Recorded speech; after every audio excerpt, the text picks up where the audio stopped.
morning. My name is Richard Hudson, Chairman of the NRCC. I'm here to tell you it's morning again in America.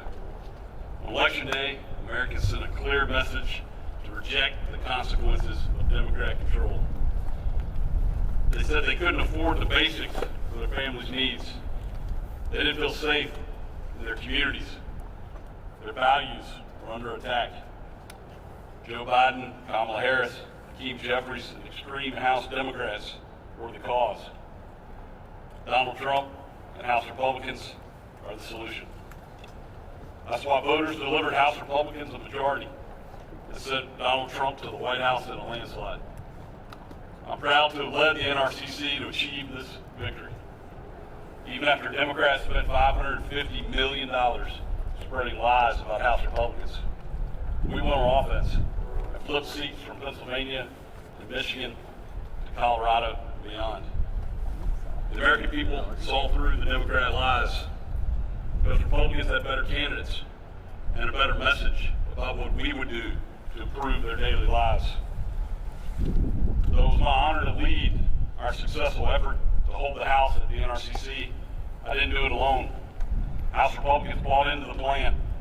We had record member participation from across our conference, and our entire incredible leadership team worked together to make it happen. I'm especially grateful to our team leader, Speaker Mike Johnson, whose dauntless energy and hard work are the reason we're here, raising $27 million directly to the NRCC and traveling to countless cities in over 24 states to help our candidates. Thank you, Mr. Speaker. You've earned the gavel, Mr. Speaker, with your long days on the road, little sleep, and relentless optimism. Now with Donald Trump as president, Mike Johnson as speaker, and a new Senate majority, Republicans will have unified government in Washington for the first time since the beginning of President Trump's first term.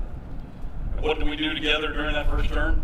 We passed historic tax cuts that led to the greatest economy in a generation. We supported border security legislation to build a wall, leading to historically low illegal crossings. We rebuilt our military in pursuit of foreign policy that led to peace and stability around the world.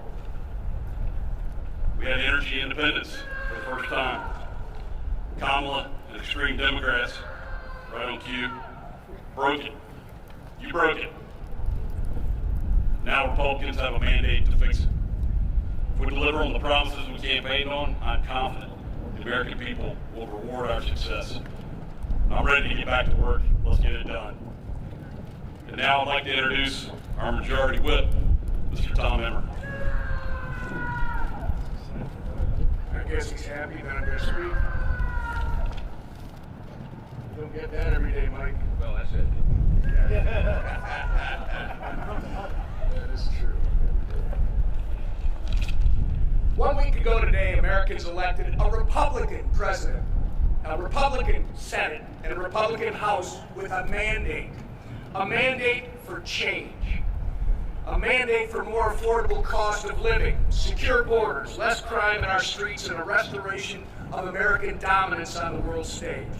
A mandate to put America first and make this country great again. I've always said we run to win and we win to govern. Voters gave us the wins we asked for. Now it's time. Now the time for governing is here. The Speaker and the Majority Leader put together a legislative agenda that will allow us to hit the ground running on day one and begin delivering on President Trump's America First agenda. As the whip, I will work with every corner of our conference to ensure every voice is heard, every constituent is represented, and that we get these policies across the finish line. Our members have worked hard over the last 2 years to show what a House majority is capable of. We passed legislation to lower costs for families, secure our borders, and reverse the damage the Harris-Biden administration has inflicted on our country, all of which collected dust on Chuck Schumer's desk. But now that we have the trifecta, it's finally time to counteract the Democrats' negligence once and for all by turning our agenda into law. And I have no doubt that this House Republican team will get it done. The time for failed policies that have wreaked havoc on hardworking Americans for the last 4 years is over. The time for proven leadership is now. And with that, I turn it over to one of our proven leaders, our majority leader, Steve Scalise. Thank you, Whip. Last week, the American people delivered a mandate to this town, to Washington, that they want to fix the problems that have been plaguing families all across this country for the last 3.5 years. You know, I got the opportunity to travel to every single swing district throughout the nation, and I got the opportunity to travel to a number of swing districts with President Trump. And I saw the same theme come up everywhere we went. People are furious that there's an open southern border and they want it closed. People are struggling because they can't afford to buy food or fill up their cars or pay their utility bills. And the leaders in the White House were not listening. And what we talked about when we were out on the campaign trail and our candidates talked about were real issues, real solutions to the problems that those families were facing. We talked about how Republicans, if we get the White House and the House and Senate, would act quickly to get our economy moving again, to lower costs at the grocery store, to lower electricity costs, to secure our southern border and restore America's place in the world. Those were the issues we actually ran on and talked about in every community in America, and the American people responded.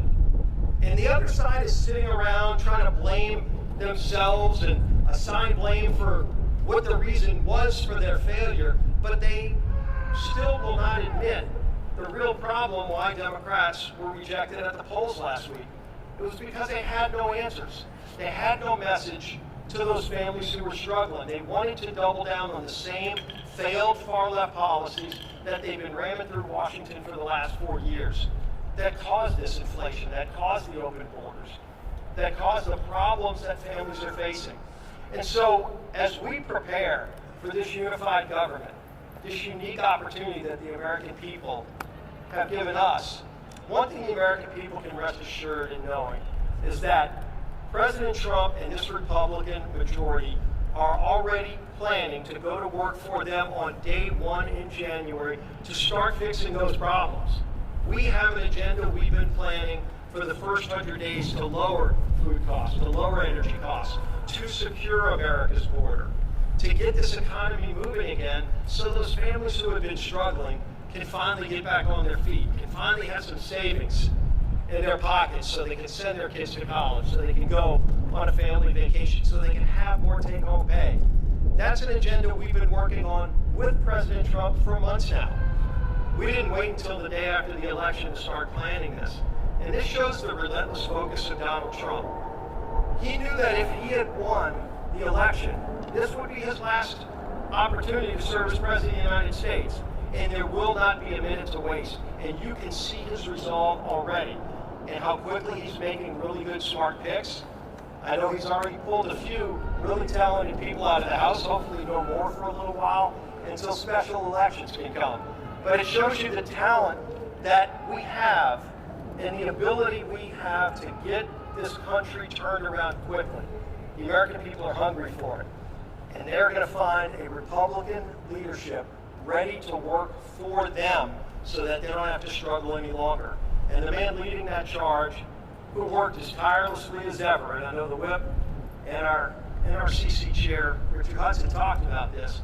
Nobody's traveled around the globes, theoretically, more than Mike Johnson, to ensure that even though some of the pundits said we couldn't hold the House, we would hold the House so that we can continue delivering those promises. Our Speaker of the House, today and tomorrow, Mike Johnson. Thank you, Steve, our great majority leader. Thank you to our whip, Emmer, our NRCC chairman, Richard Hudson, all three of these gentlemen, and our whole leadership team, Scalise and all the rest, Blake Moore and McLean and Palmer and everyone did everything possible to ensure that we could come to this moment. It is a beautiful morning in Washington. It is a new day in America. The sun's shining, and that's a reflection about how we all feel. This is a very, very important moment for the country. Not take it lightly. We did work really hard to bring this day about. The actual statistics are even harsher than you said, Richard. My team calculated, they told me last night, actually when it was all said and done, it did more than 360 campaign events in over 250 cities across 40 states. And I logged enough miles to circumnavigate the globe 5.5 times. But it was worth it. It was worth it. And we got extraordinary candidates. We flipped blue seats to red as we planned, and we kept this majority. We expect that the majority will be larger than last time. We still have a number of races outstanding, but we're very optimistic about those. And we are looking forward to governing in unified government beginning in January. It's true that on Tuesday, voters rejected what they really felt was the misery of the last 4 years. We're moving on and we're turning the page, and this is something that the American people desperately need and deserve. We are going to raise an America First banner above this place. And you saw a demographic shift that I was talking about on the campaign trail for over a year, with new demographics, new groups of persons who had not traditionally been with the Republican Party, who came on board with us because they believed in what we were saying. They believed the answers that we were providing for all the great challenges facing the country. And we made them a commitment to do that. And we will. And as the new members return now, we lay the groundwork for the next Congress, and we usher in this new day in America. Republicans in the House and Senate have a mandate, it's true. It was a decisive win across the nation. The American people want us to implement and deliver that America First agenda.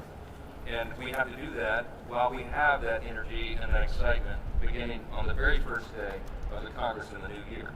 It's clear the American people do want secure borders. They want to prevent terrorists and criminals from entering the country. These things are common sense. They want and deserve lower costs for groceries and gasoline. They want us to project strength on the world stage again and not the weakness that we have projected for the last 4 years. They want an end to the wokeness and the radical gender ideology and a return to common sense in our children's classrooms and corporate boardrooms and government agencies. We're going to ensure all that's true. This leadership will hit the ground running to deliver President Trump's agenda in the 119th Congress, and we will work closely with him and his administration to turn this country around and unleash, as he says, a new golden age in America. That's not a campaign slogan. We believe that that is true. We believe in our hearts that America's best days are ahead of us, and we're excited to deliver upon that promise. The only way we're able to work quickly is because we have unified control of the Congress, both chambers now in the White House beginning January. And I want to congratulate all our Republican incumbents who worked so hard to ensure their re-elections and our new members who helped us to keep this House majority.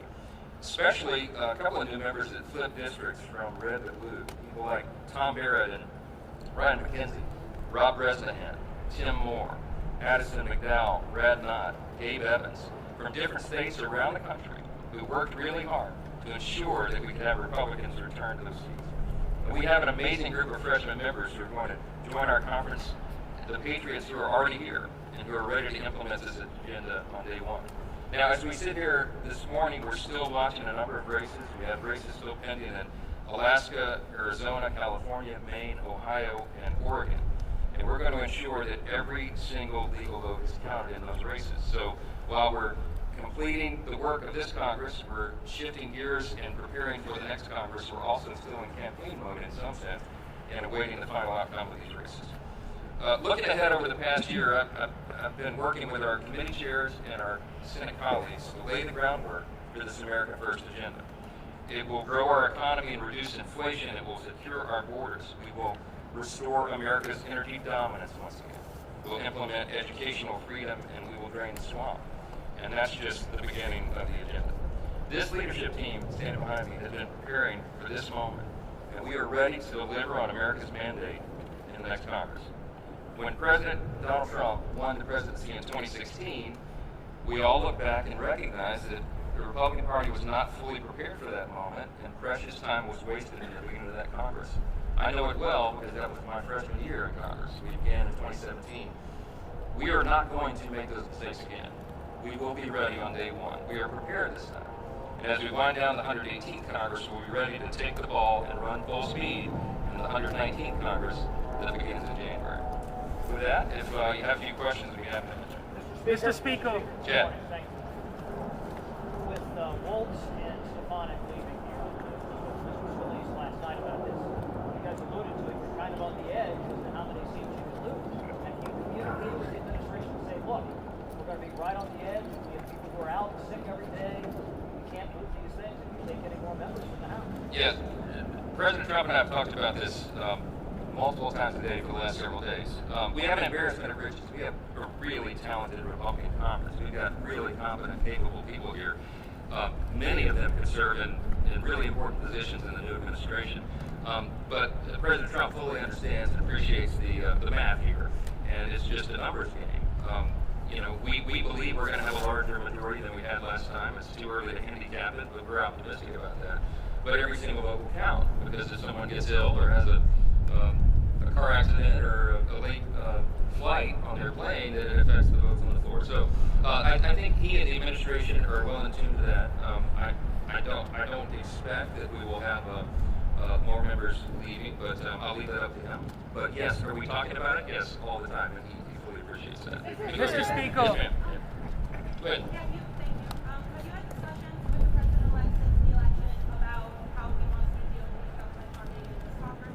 We talked a little bit about it. I'll be having further conversations. My plan is to be at Mar-a-Lago all weekend to iron out details on the plans ahead. So, as you can imagine, right now he has a lot going on. He has to fill out a cabinet. He has to appoint his top staff, and he's beginning to do that. We're delighted with the picks so far. I think it's a great showing for the country.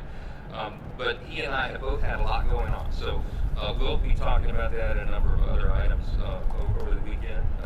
I'll see him, I think, Thursday night, and their preliminary plans are going to come to Capitol Hill tomorrow. So we'll have lots of time over the weekend and the weekdays ahead, so we'll stay tuned on all that. Mr. Speaker. Mr. Speaker.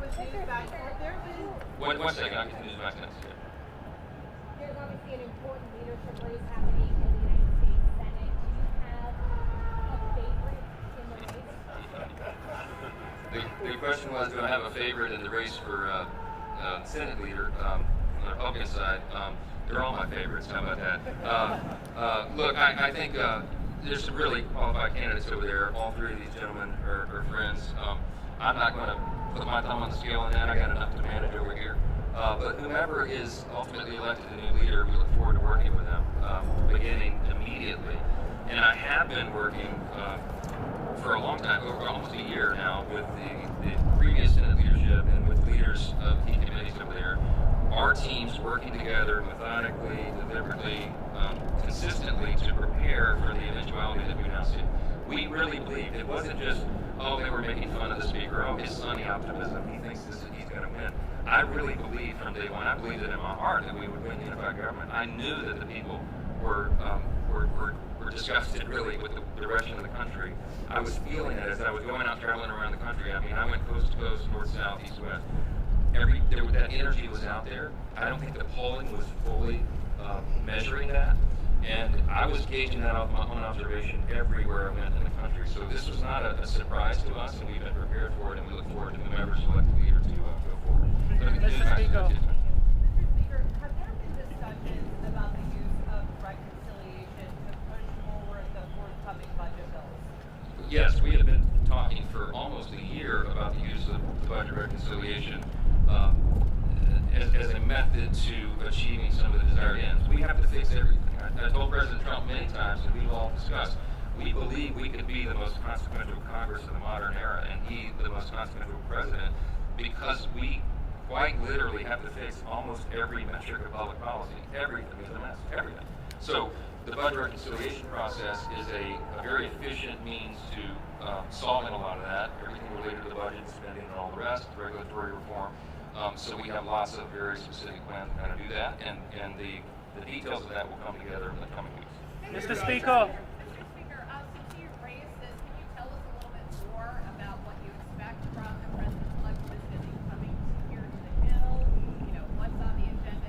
Well, I'll say the tentative. I didn't intend to break this as news this morning, but since I said it, I invited President Trump is going to meet with President Biden at the White House, and so it was suggested. In fact, I think he said it first before I did, but that he wanted to come and visit with House Republicans. So we're working out the details of him gathering with us potentially tomorrow morning before he goes to the White House. And that would be a great meeting and a moment for all of us. There's a lot of excitement, a lot of energy here. We're really grateful for President Trump leaving it all on the field to get reelected. He quite literally did. I mean, they scheduled him almost every hour of every day for months on end. And he did that. And that's what inspired his stamina, inspired so many of our candidates and incumbents around the country to go and give more and do more and lead more on the field because he was doing it. And I think the American people appreciate that. I think that's reflected in the mandate that he was given winning the popular vote and the electoral college decisively. And we're excited about that, to celebrate that moment with him. He certainly deserved it. Mr. Speaker. Are Republicans drafting a plan to get rid of the Department of Education? Has this been discussed with the president-elect? It is something he has suggested on the campaign trail. We're not going to get into any details about any specifics with regard to reforms in specific departments yet. There's lots of ideas on the table, but we got to work together, build consensus, work in coordination with the Trump administration on the order of the reforms and how we do it. So I'm not yet ready to give you details on that, but you can stay tuned. Maybe one more. Mr. Speaker. You were very concerned about non-citizen voting. What's your assessment of the impact that non-citizens had on this election? Well, look, the mantra and what we said at the rallies and what President Trump was apt to say all the time is we had to make it too big to rig, and we did.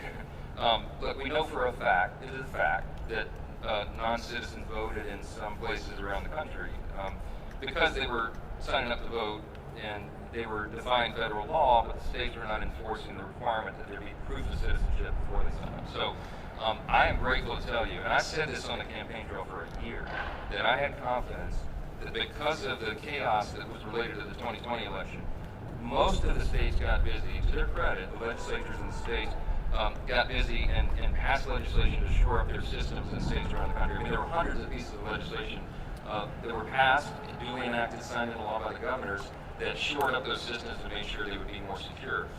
There were a few states we were still concerned about, but I'll tell you, because of the attention that was given to it, you had eyes on those elections very closely. You had lawyers ready and prepared to run and file injunctions in district courts when necessary, and they did.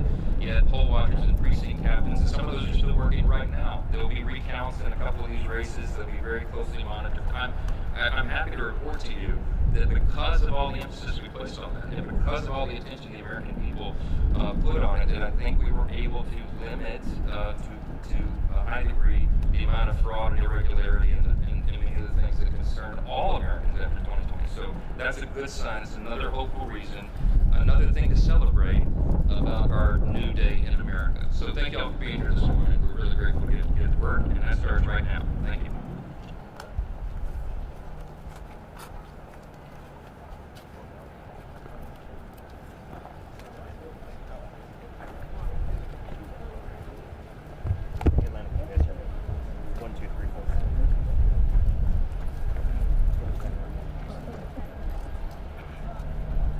Atlantic, can you guys hear me? Yes, still.